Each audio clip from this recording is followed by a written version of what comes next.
Hello বন্ধুরা, তোমরা সবাই কেমন আছো? আশা করছি সবাই খুব ভালো আছো, আমিও ভালো আছি। এটা হচ্ছে শিবরাত্রি কবে ছিল? বুধবার। হ্যাঁ, বুধবার দিন শিবরাত্রি ছিল, তো বুধবারের ভিডিও এটা। আমি আমার ছাড়তে একটু একদিন দেরি হয়ে গেল। তো যাই হোক, এটা বুধবারই ভিডিও তোমাদের সাথে শেয়ার করলাম। শিবরাত্রির দিন বাড়িতে আর কি বাড়িতে পুজো করেছি, তারপর বাড়ি থেকে মন্দিরে গেছিলাম। আর তোমরা তো জানোই যে বাড়িতে ঘরের শিবকে পুজো করে, সবাই তোমরাও নিশ্চয়ই সবাই করো যে ঘরের শিবকে পুজো করে তারপরেই মন্দিরে পুজো দিতে যাও। তো আমিও সেরকমটাই করেছি। আর আগের বছর আমি ঘরের শিবকে ভালোভাবে পুজো করতে পারছি, সেটা হচ্ছে এবছর থেকেই। কারণ এখানে এসে নতুনভাবে আর কি সিংহাসন স্থাপন করে সব কিছু নতুন আর কি। তোমরা তো জানো এখানে আমি নতুন এসেছি কোন্নগরে। তো আগে যখন শ্বশুরবাড়ি ওখানে ছিলাম, সেখানে ওই শাশুড়ি করতো, শাশুড়ির সাথেই আর কি শিবের পুজো করতাম। তো এবার একটু অন্যরকমভাবে আমি একাই করেছি।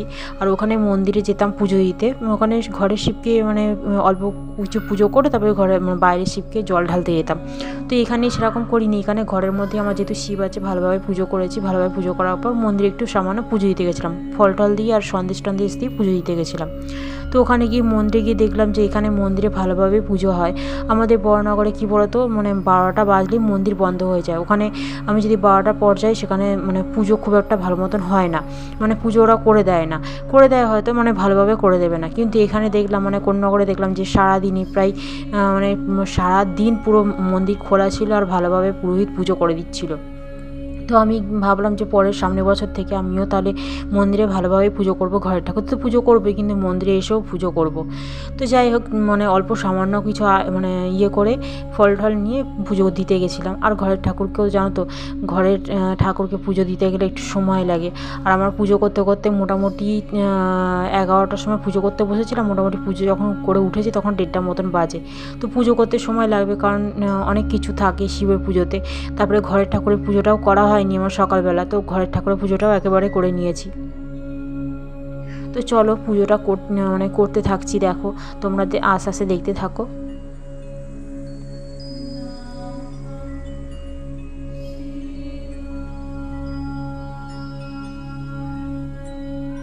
আর আমাদের শিব বাবা কী বলতো, অল্পতেই সন্তুষ্ট। তুমি যা অল্প করে ভক্তি ভরে দেবে, তাতেই উনি সন্তুষ্ট হয়ে যান। কিন্তু তবুও কী বলতো, আমাদের মেয়েদের মন তো না আমাদের তখন মনে হয় যে আর একটু ঠাকুরকে ভালোভাবে মন দিয়ে পুজো করি, আর একটু ডাকি।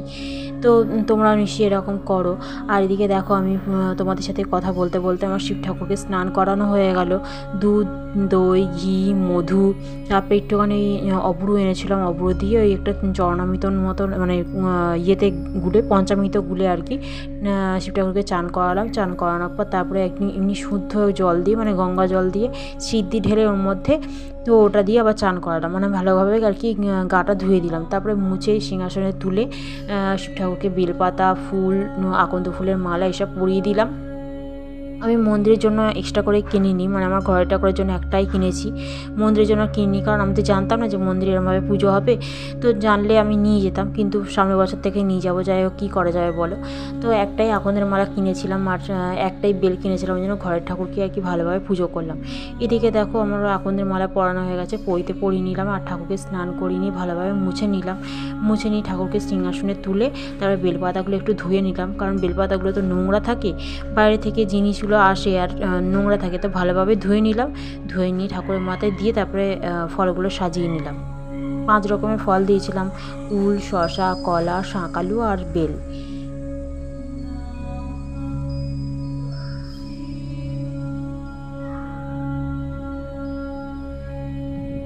এদিকে একে একে করছিলাম, ঠাকুরকে ফুল দিতে যাচ্ছিলাম, আর এদিকে শিব ঠাকুরকে চান করাচ্ছিলাম, এক ধাপে ধাপে করছিলাম। তারপরে দেখো, আমি শিব ঠাকুরের মাথায় একটা গুজিয়া দিয়ে দিলাম, কারণ একটু মিষ্টি জাতীয় জিনিস দিতে হয়। এমনিতেই যখন দুধ, দই, ঘি, মধু, শর্করা মিশিয়ে স্নান করাতে হয় তখন দিয়েছিলাম। তো তারপরে দেখো, এবার ঠাকুরকে খেতে দিচ্ছি। আর আমি ভিডিওটা যেহেতু এদিক থেকে স্ট্যান্ডটা রেখে করছি, তো ওই জন্য আমার সব বাঁ হাত দেখাচ্ছে, বাঁ হাতে করে দিচ্ছি মনে হচ্ছে। আমি কিন্তু বাঁ হাতে করে দিচ্ছি না, সব কিছু ডান হাতে করে দিচ্ছি। আর আমার আমি ভালোভাবে দেখাতে পারছি না, কেন বলো তো, কারণ আমার ঠাকুরঘরটা ছোট, আর এটা ঠাকুরঘর না, আমার ঘরের মধ্যে ঠাকুরটা আছে, সেই জন্য আর কি ভালোভাবে দেখাতে পারছি না। তার উপর আবার স্ট্যান্ডে আছে, যদি কেউ ভিডিওটা করে দেয় তো তখন ভালোভাবে দেখানো যায়। তাও আমার ছেলেকে বলতাম, কিন্তু ছেলে অতক্ষণ ধরে ফোনটা ধরে থাকতে পারবে না। অতক্ষণ ধরে ভিডিও মানে ও ধরে থাকতে পারবে বলো? আমি এই মানে এটাকে স্পিড করে মানে বাড়িয়ে দিয়ে এরমভাবে করেছি, নইলে অনেকক্ষণ ধরে আমি মানে প্রায় পুরো পুজোটা তোমাদের সাথে শেয়ার করেছি, মানে প্রথম থেকে শেষ পর্যন্ত। ভাবলাম যে তোমাদের সাথে একটু শেয়ার করি, তাই জন্য আর কি প্রথম থেকে শেষ পর্যন্ত পুরোটা খুঁটিনাটি মানে করেছি। তোমরা সেটা আমার ভিডিওটা ভালোভাবে দেখলে বুঝতে পারবে। সেই পুরো ভিডিওটা যদি আমি দিতাম মানে কোনো কিছু না করে, তাহলে আমার অনেক মিনিটের ভিডিও হয়ে যেত। এত বড় মিনিটের ভিডিও তো মানে দেওয়া যায় না, আর মানে দেওয়া যায়ই না, কেউ হয়তো দেয়ও না, আর দেওয়া যায় না। সেই জন্য আর কি যতটা পারলাম কেটে আর স্পিড করে মানে ওটাকে স্পিড করে দিয়ে তোমাদের সামনে মানে দেখানোর চেষ্টা করলাম। তো তোমরা প্লিজ দেখো আমার এই ভিডিওটা। এদিকে দেখো ঠাকুরকে খেতে দেওয়া হয়ে গেছে, ফল সাজিয়ে রেখে দিয়েছে। আর এদিকে দেখো ওই বলে যে একটু চাল দিতে হয়, ওই আমার একটু চাল ছিল একটা কৌটোর মধ্যে, ওই চালটাকে বাদছিলাম, মানে ভাঙা চালগুলোকে বাদ দিয়ে ওই গোটা চালগুলো ঠাকুরের মাথায় দিলাম।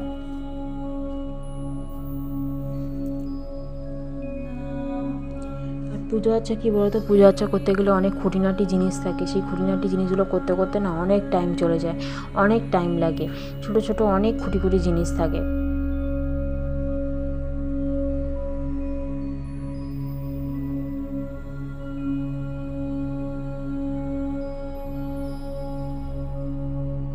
আর এদিকে দেখো আমি ওই মন্দিরে যাব বলে একটুখানি ঘিয়ের প্রদীপ রেডি করছিলাম। আর ঘিটা গলানো ছিল না, গলানো ঘি হলে তাড়াতাড়ি হয়ে যায়, ওটা যেহেতু ঘিটা গলানো ছিল না বলে ওটা মাখিয়ে তারপরে দেখো ঘিয়ের প্রদীপটা রেখেছি, কারণ মন্দিরে নিয়ে যাব। এদিকে দেখো তারপরে প্রদীপ জ্বালিয়ে দিলাম, ধূপ জ্বালিয়ে দিলাম। এদিকে কর্পূরদানিটা রেখেছি, কর্পূরদানিটা জ্বালিয়ে দেবো। আর এদিকে মোমবাতি জ্বালিয়ে নিলাম। পঞ্চপ্রদীপও দেখাতাম, কিন্তু পঞ্চপ্রদীপ তো আমার নেই, সেই জন্য আর পঞ্চপ্রদীপ আমার শ্বশুরবাড়িতে আছে, কিন্তু আমার কাছে তো নেই এই মুহূর্তে, তাই জন্য আর পঞ্চপ্রদীপ দেখাতে পারিনি। ওই কর্পূর দিয়ে কর্পূরদানি দেখিয়েছিলাম।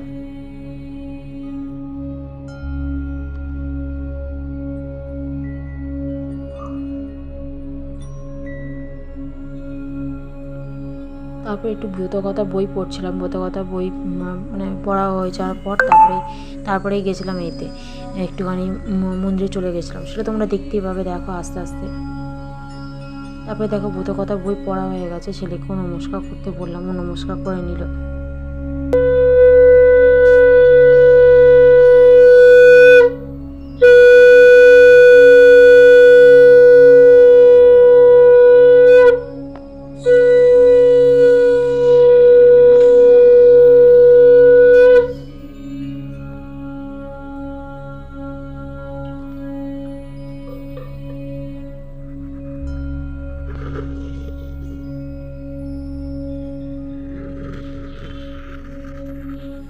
এই ভিডিওটা ভালোভাবে দেখাতে পারলাম, এই যে ভিডিওটা আমার ছেলে করছিল, ও করতে বলেছিলাম, তাই জন্য আর কি আমি বললাম যে আমি শাক বাজিয়ে ভিডিওটা একটুখানি করে দিই।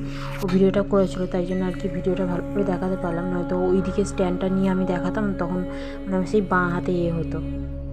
তারপরে দেখো পুজো হয়ে গেছে, পুজো হয়ে যাওয়ার পর আমি তো রেডি হয়েই পুজো করছিলাম, মানে একদম সেজে গুজে নিয়েই ভিডিও করছিলাম, শাড়ি টাড়ি পরে নিয়ে, যে পুজোটা আমার ঘরের পুজো সেরেই মন্দিরে চলে যাব। এদিকে দেখো আমার ঘরের পুজো হয়ে গেছে, তারপর ছেলেকেও রেডি করে দিয়েছি, তারপরে যাবো এবার মন্দিরে। আর তখন পুজো শেষ হয়েছে মোটামুটি, তখন 1:30-1:45 মতন বাজে। আর এবার দেখো বেরিয়ে পড়লাম, মন্দিরে যাব একটুখানি। আর আমাদের বাড়ি থেকে কী বলতো, শিবের কোনো মন্দির কাছাকাছি নেই, আমাদের বাড়ি থেকে শিবের মন্দির যেতে হলে অনেক দূর, মানে অটো করে যেতে হবে, তো অত দূরে তো যাওয়া সম্ভব না।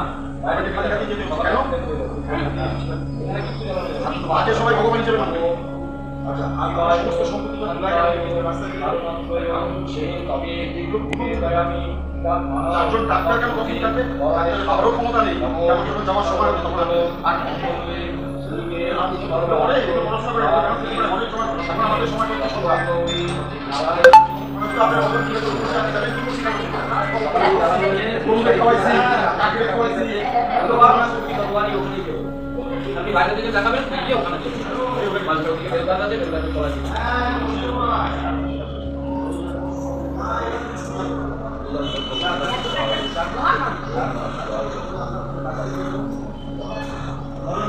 ওখানে সমান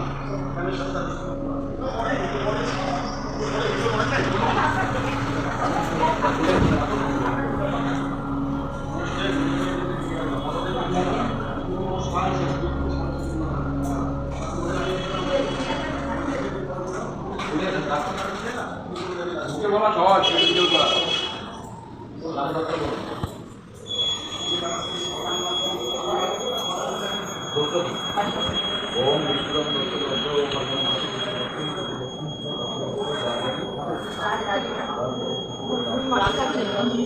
কি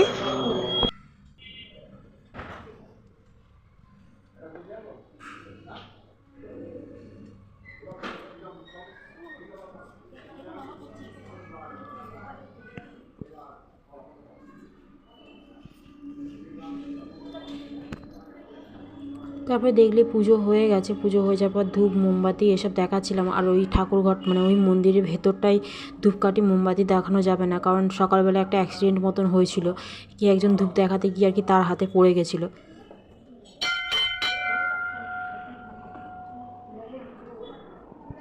সেই জন্য আর ওখানে দেখাতে পারবো না, তাই জন্য আর কি বাইকে দেখালাম। তারপরে চলে আসলাম, তারপরে আবার ভুলে গেছিলাম ঠাকুরের এই মোমবাতিগুলো মানে ঘর বাড়ি থেকে নিয়ে আসতে।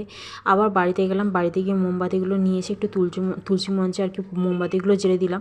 আমি তো ঘিয়ের প্রদীপ নিয়ে এসেছিলাম, ঘিয়ের প্রদীপটা ওখানে ঠাকুরকে দেখিয়ে ওখানে রেখে দিয়েছি, আর তুলসী মঞ্চতে একটুখানি ফুল দিয়ে আর মোমবাতি জ্বালিয়ে দিলাম। আর তুলসী মঞ্চতে আমার বেশ ভালোই লাগে, কারণ আমার বাড়িতেও তুলসী মঞ্চ ছিল।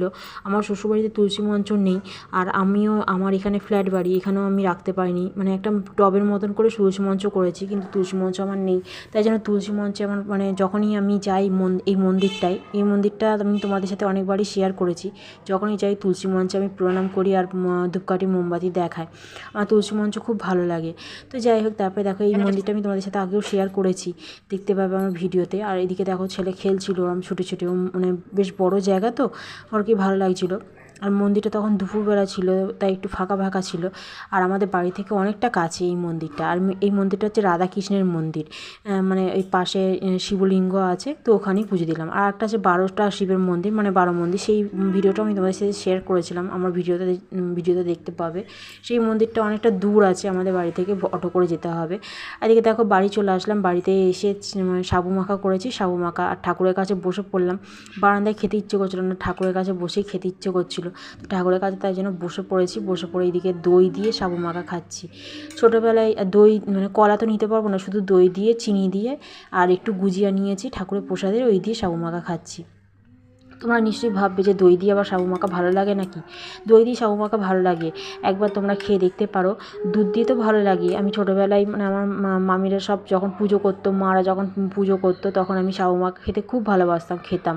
দুধ দিয়ে দিয়ে কি বেশ নারকেল গুঁড়ো দিয়ে, মানে নারকেল আর কি গুঁড়িয়ে চিনি দিয়ে নুন দিয়ে চিনি দিয়ে গুজিয়া দিয়ে মাখিয়ে ভালোভাবে খেতাম। কিন্তু এখন আর তো সেটা হবে না বলো, এখন সেটা কে করে দেবে। আর তো যাই হোক, তারপরে দেখো চলে আসলাম রাত্রিবেলা লুচি আর আলু চচ্চড়ি করেছিলাম। আর এটাই হচ্ছে রাতের মেনু। আর এদিকে ছেলে লাইট নিয়ে খেলছিল, আর এদিকে দেখো লুচির তেলটাও রেখে দিচ্ছি, যদি মানে আবার দরকার হয় তখন ভেজে নেবো। তো খেয়ে নেবো, খিদে পেয়ে গেছে, আর তারপরে ঘুমিয়ে পড়বো, কারণ সারাদিন অনেক ক্লান্ত গেছে। তোমরা ভালো থেকো, সুস্থ থেকো, আমার ভিডিওটা এখানেই শেষ করছি।